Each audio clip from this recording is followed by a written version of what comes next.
Hello, welcome to Lackluster Reactions. I am your Lackluster Reactor, here today for a recap of Kagurashi-Hen and the ending of our new Higurashi anime. It has been a good year, / year of the season, however you want to count the time passage. Also, this has been my first reaction series on the channel. Thank you all who put up with me and my low-budget jankiness. I'm still not planning on going full-time yet, or if I will, but I do have another show lined up for this current season. Episode 1's already up. You can see that on the channel. Okay.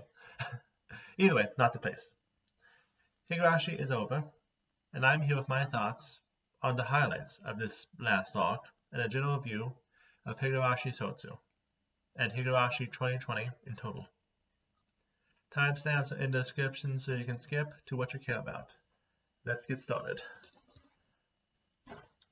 So, let's start off with answering the question. The main reason most of you clicked on this video. What do I think of Higurashi Sotsu? After all, drama sells. People are here to hear me complain. So, starting with my final verdict. Sotsu is decent. Despite how I have defended all season, there were slow parts and parts that it could have done better. Not, you can do all this in 3 episodes, what are you doing? Or, all recaps suck. It's more along the lines of, it was decent. Pacing-wise, yeah, it could have been cut back to the standard 12, 13 episodes instead of the extended 15 we got. But overall, as long as you were not expecting every episode to be new and shiny, and realize it was going to be mostly Sadako side of things, and don't consider it a crushing disappointment whenever we had a similar scene from the first time through, or whenever Rika danced, especially with it in a new context, then outside, maybe some trimming, it was overall a decent job. Those who are saying this season was mostly not necessary are kind of missing the point of the series. Go was showing us the facts of the story. Sotsu was showing us the responses and why they came together. After all, as much as we love the rest of the club, this story was about Sadako and Rika. It was about Sadako torturing Rika, how Sadako did it, and any emotional conflict Sadako was going through. Yes, we saw much of the same ground, but we saw Rika as she fell apart each arc. We saw Sadako plotting from the shadows. We got the bonus of seeing the killers of each arc slowly losing their minds and how they went about their business. Even if it was not what people wanted it to be, Sotsu was what it set out to be. As far as that and the animation goes, Passione is still getting 5 out of 5 stars from me. However, I would not call it great. If I were to order the 9 arcs in order of how good they are, this is the first time in a while I would not have the final arc be my favorite. The last arc is always contentious when it comes to Ryukishi's work. I'll get to why in a little bit. It fits more when talking about the fight. But long story short, Festive Music Arc and Trial of the Golden Witch have been my favorites in the respective series. Now, while all the arcs, even those people are complaining about, have their great moments. The peak was most likely cat deceiving, followed by village destroying. The ending of Go and midpoint of our overarching plot.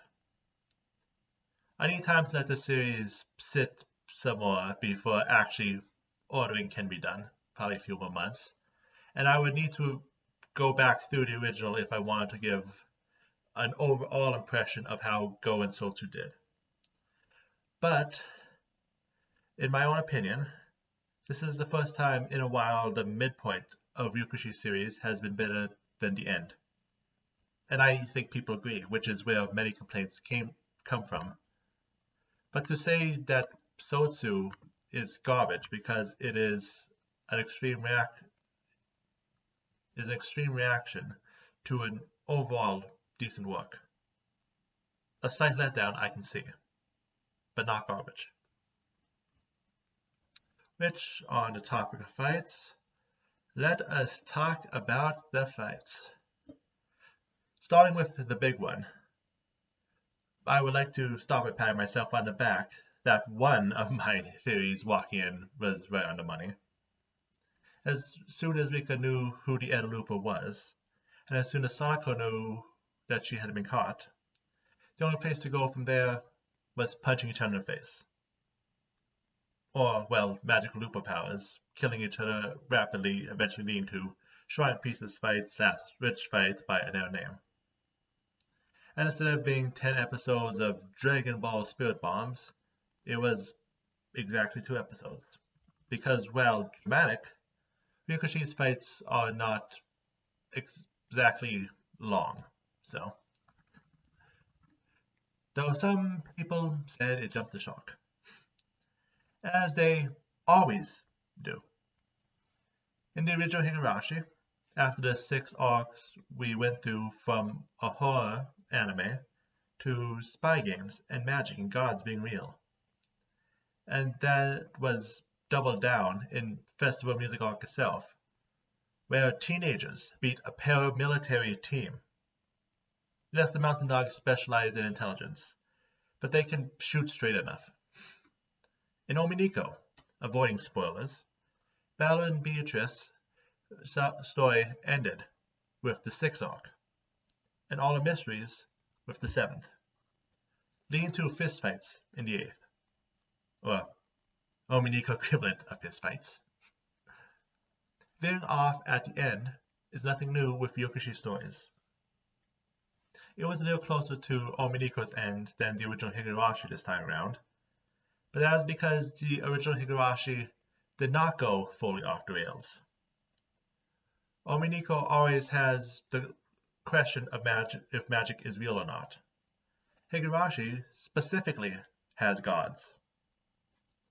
In the original Higurashi, when only Rika and Hanyu had the powers, magic was used sparingly.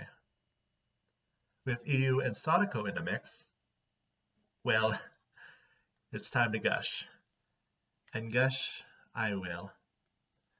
Everything was wonderful about the fight. People might have wanted it to be a little more shonen, but it was a perfect visual of 2 teenagers backed with the power of gods, taking their frustrations out on each other in the most interesting ways. First, we had Sadako continually killing Rika the moment she arrived in each new world. Special mention goes to forks and even a hot frying pan. Then, Rika fights back, and they start what I can only describe as sliding across different dimensions while continuing to fight across different points in time. Then literally, finally we brought out the Looper killing sword, and both going full Magic Girl. And then, to top it all off, we had the first teleportation across the fragments as the girls try to scramble to get the sword. Tell me one part of that description does not sound like a wonderful first episode of fight. Then the second episode, we throw the pretense of actually killing each other out the window with the sword, and just have it be the fist fight between 2 teenage girls that this has actually always been. All in all, it was a fight that took into account the best moments of Higurashi, the nature of the fragments, and just pure teenage angst into a pleasurable finale. Which unfortunately brings us to another comment people have been making that I feel is off the mark. Sadako's motive. Yes, Sadako said that she hates studying during a fight with Rika. People have conflated this as Rika's entire Sadako's entire motive for what she has been doing. Because memes. No. People continue to look at the text of the fight while missing the wider problem and the subtext of the battle. So, what was the actual point of the fight? And in turn, all of Go and Sotsu. Strip away the excuses and actions, and the root is two stubborn teenage girls who are dealing with their emotions and problems in unhealthy teenage ways, multiplied to infinitum due to magic. Both Sadako and Rika have survived on for 100 years each, going through everything time and time again by pure stubbornness. Yes, Rika's path was that of a tragic heroine trying to escape her fate, and Sadako's was the evil villain betraying her friends. But it could just have been the opposite if things were different. And they have both latched on to a dream. Rika has spent 100 years in a hell called Hinamizawa, being killed over and over, watching her friends kill each other over and over and slowly falling into despair. She has every reason to want to leave the town and never look back if that is what she wants. And Sadako, even if it only took her one loop to do so, though it was hinted that it was more time she actually tried studying, she experienced St. Lucia's Academy, a place we are told across multiple Ryokushi works is hell, and we get to see her actually go through hell. Of the four When They Cry heroines who have spent time at St. Lucia's, only Rika actually enjoyed it there. Sadako didn't. And I hear, well, if she just studied. Studying does not fix being a place only for your best friend, only to get ditched by that best friend. Could she have asked Rika for help? Yes. But one line stuck out in the fight. Rika basically complained that Sadako didn't want to hang with her fancy friends because she didn't feel like she fit in and was just avoided asking for help just so she could avoid them. That may be true, but Sadako did not need to hang out with Rika's other friends. A person can be friends with two groups that do not get along with each other. And it was a school full of preppy princesses that Sadako was only at to fulfill Rika's dream, and who had their nose up at her since day one. She did not have to make friends with the St. Lucia girls, who only looked down at her. And so she experienced hell, and decided to avoid St. Lucia's. But they still wanted to be together. They still said they wanted to be together, while in the middle of trying to kill each other. So, while they were trying to craft their ideal worlds, they made sure the other would be beside them, which would have not been a problem if they're not trying to drag their best friend into their own personal hell. Was there other solutions? Yeah. Were they teenagers who are not exactly known for making logical decisions 100% of the time, and therefore will likely double down instead of trying to find an alternate solution? That brings us to Mean Girls territory. But add to the mix, we have magical time travel powers.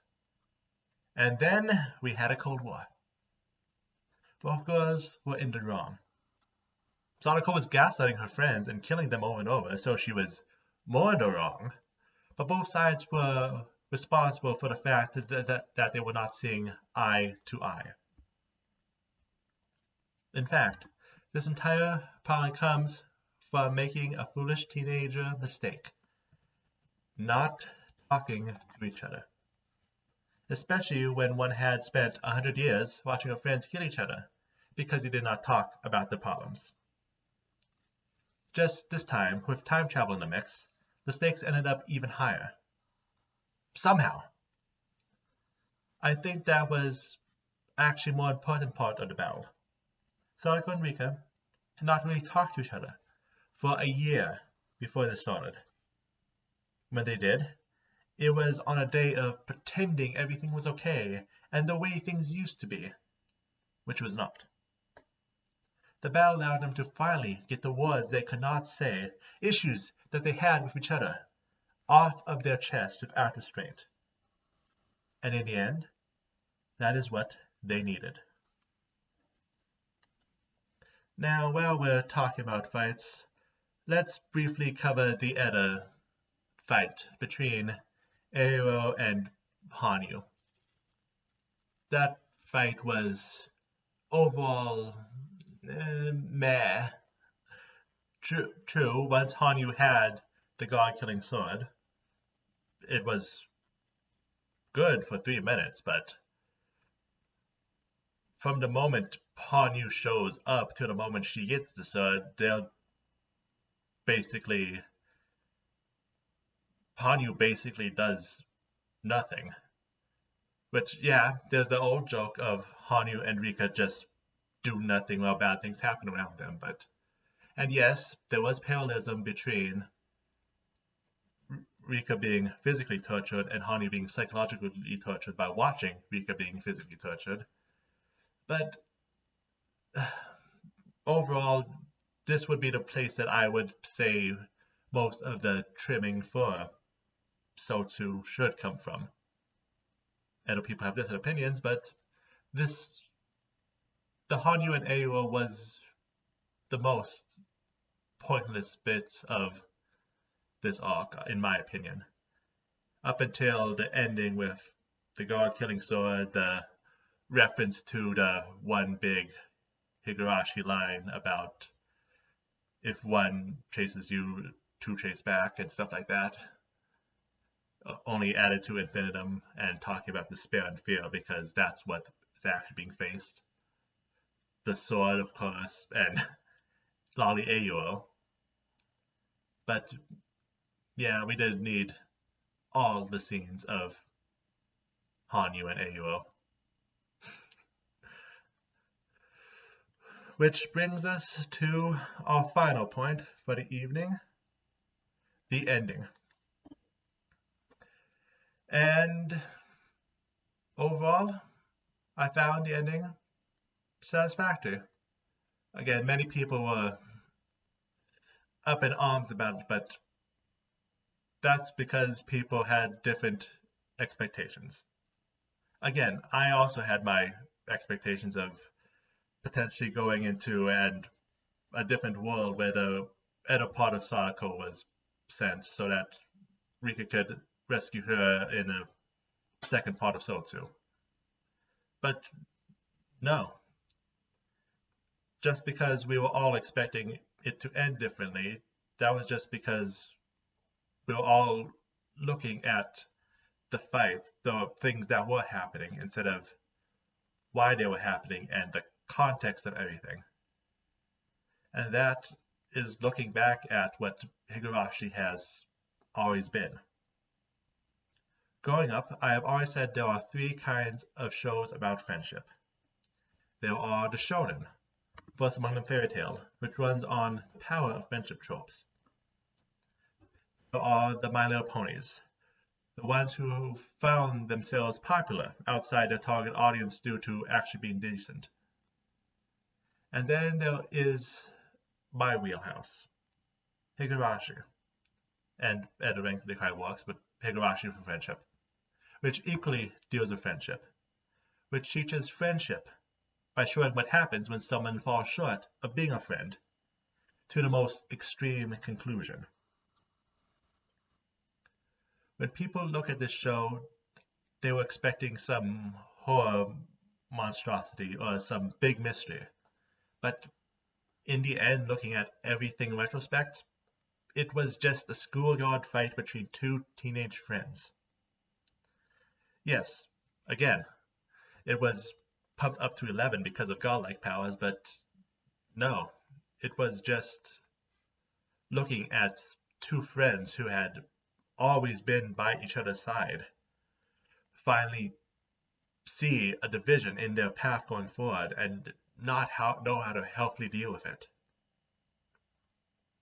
And so they remained silent until they couldn't remain silent anymore, after making bad decision after bad decision, mostly on Sadako's side, but again, the actual stubbornness and base of the problem comes from both sides. And then when things eventually came to a head and ended in a fist fight, and then the other club members stepped in, not knowing any of what actually happened, because they can never know, and also it doesn't matter what step-by-step Rika and Sadako did across the different time loops. What matters is they got in a fight. They punched and kicked each other and expressed, finally, after long bogging their feelings, expressed themselves unhealthily and were ready to break their friendship. And the older members of the club, again, looking from outside the limited scope of sight, as Rika was forced to, when she, at the end of the original Higurashi, looking at the issue from different points of view, even of those who don't have all the facts. They gave advice, and it was advice that helped both Sadako and Rika realize what they had been doing wrong all this time. Of course, they're loopers / witches at the moment, so they took the advice a little differently than it was intended, but still, in the end, it was a fight and a conclusion. And that's all it needed to be. Now, there are two things I wish to say before we end this. First, as an Omiko fan, I cannot just not mention the line. After everything, the two loopers, the two witches, the two outsiders meet face to face. They cannot live without each other, but they cannot stay beside each other for risk of tearing each other apart. So, they walk their separate paths for now, with one going east, the other west, one north, with one south. And so they leave. They do it with one promise. They will meet again when something else cries. And with that, I believe the story of Higurashi, of Rika and Sadako, has finally come to its end, similar to Ominiko before it. And the other thing I want to talk about is Sadako's ending. Because through looping over and over again, she did manage to make it to a perfect world.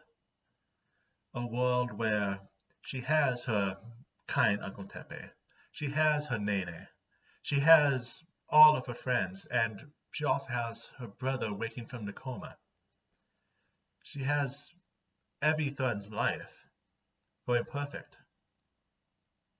And then she can't stand it and decides to just walk away right away. In an interesting parallel to the dice-killing arc in the original Higurashi. And presented with a perfect world, the witch decides that the world they worked for is better than paradise, and just steps away.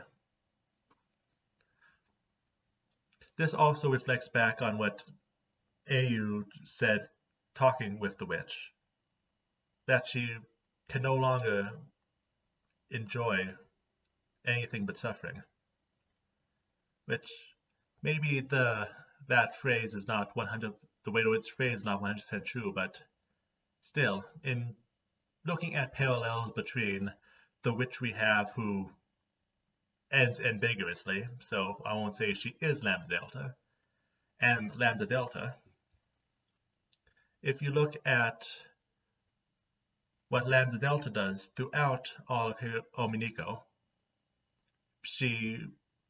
When she does mess in different affairs, she never acts for her own happy ending, and multiple times puts herself in danger just to help others reach their goals at no gain of her own, because that has never been how Lambda operates, doing what's best for her. And if the references this witch is going for is to Lambda Delta, then walking away makes sense. Especially since it means she keeps the words that she said when she was fighting herself. She is doing this to help Satoko. And if she no longer sees herself as Satoko but the witch, then the way to fulfill that was what she did.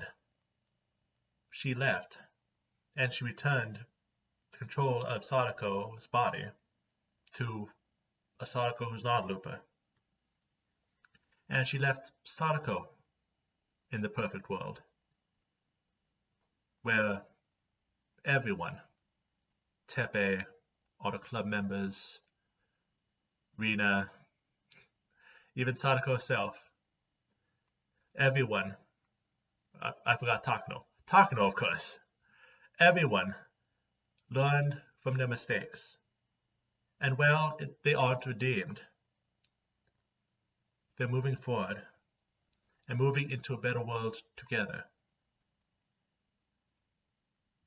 A better place for Satoko, even if not the witch Satoko, to be. And that, my viewers, ends this video. Thank you all for coming along on this this journey. I hope I can see you all again when something else cries. But no, seriously, I couldn't resist. Either way, thank you again for everyone who has watched a couple of my videos, stuck through this one. I enjoyed. I've been a fan of Higurashi no Miko, so it was fun to actually post videos now. So again, I'm still doing this as a hobby, and I don't have. I'm fully expecting some unexpected changes in my life coming up, so I don't want to do too big of a commitment for streaming, but I'm having fun, so I am going to keep going for now. Still sticking to one show at a time, since, again, can't predict the schedule, but for now, I'm gonna call it a series. So thank you all for sticking with me for Higurashi Sotsu. I hope to see you again for some other videos. Have a good day.